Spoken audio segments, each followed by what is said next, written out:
അള്ളാഹു ലോകരുടെ രക്ഷിതാവാണ്. അതുകൊണ്ട് അവനെ മാത്രമേ ആരാധിക്കാൻ പാടുള്ളൂ. ഇത് അള്ളാഹുവിന് പുറമെ ആരാധിക്കപ്പെടുന്നവനെയൊക്കെ ബാത്തിലാക്കുന്നു. അതുകൊണ്ട് അള്ളാഹു അതിനുശേഷം പറഞ്ഞു, ഇയ്യാക നഅ്ബുദു വ ഇയ്യാക നസ്തഈൻ. നിന്നെ മാത്രം ഞങ്ങൾ ആരാധിക്കുന്നു, നിന്നോട് മാത്രം ഞങ്ങൾ സഹായം തേടുന്നു. ഇത് പരിമിതമാക്കലാണ്. കാരണം ഇവിടെ ആരോടാണോ കർമ്മം ചെയ്യുന്നത്, ഇയ്യാക നിന്നോട് മാത്രം, അത് കർമ്മം ചെയ്യുന്ന ആളുടെ മുമ്പ് വന്നു നഅ്ബുദു. അപ്പം നഅ്ബുദുക്ക് മുമ്പ് ഇയ്യാക വന്നു. അപ്പം അത് പരിമിതമാക്കലാണ്. നിന്നെ മാത്രം ഞങ്ങൾ ആരാധിക്കുന്നു. അപ്പോൾ നിന്നെ മാത്രം ഞങ്ങൾ ആരാധിക്കുന്നു, ഇയ്യാക നഅ്ബുദു. അത് നഅ്ബുദുക, ഇയ്യാക ഇപ്പുറം വന്നിരുന്നെങ്കിൽ നഅ്ബുദുക നിന്നെ ആരാധിക്കുന്നു എന്നതിൽ നിന്ന് വ്യത്യസ്തമാണ്.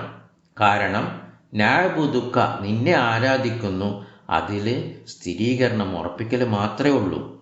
എന്നാൽ ഇയ്യാക നഅ്ബുദു വ ഇയ്യാക നസ്തഈൻ ഇതിൽ നിഷേധവും ഉറപ്പിക്കലുമുണ്ട്, സ്ഥിരീകരണവുമുണ്ട്.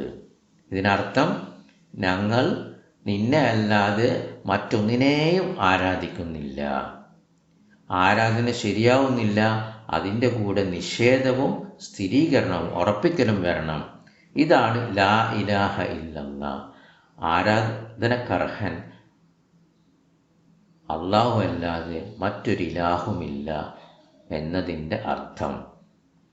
ഇതിൽ നിഷേധവും ലാ ഇലാഹ, ഉറപ്പിക്കലും സ്ഥിരീകരണം ഇല്ലല്ലാഹ് എന്നതുണ്ട്. ദിവ്യത്വത്തിൻ്റെ നിഷേധം, അള്ളാഹുവിന് പുറമേയുള്ള ദിവ്യത്വത്തിൻ്റെ നിഷേധവും ലാ ഇലാഹ ഇല്ലല്ലാഹ്, ദിവ്യത്വം അള്ളാഹുവിന് മാത്രമാണ് എന്ന സ്ഥിരീകരണവും ഉറപ്പിക്കലും.